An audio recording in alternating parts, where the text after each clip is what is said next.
SuperKeys enlarges the cells or keys within a cluster and works especially well with the Clicker 7 on-screen keyboard.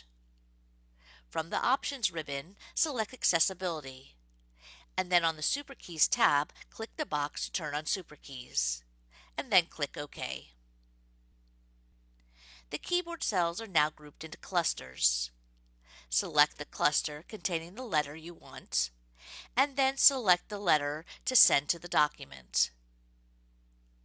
If you are using a keyboard with word prediction, then the predictor will react to the chosen cluster and offer relevant words and phrases.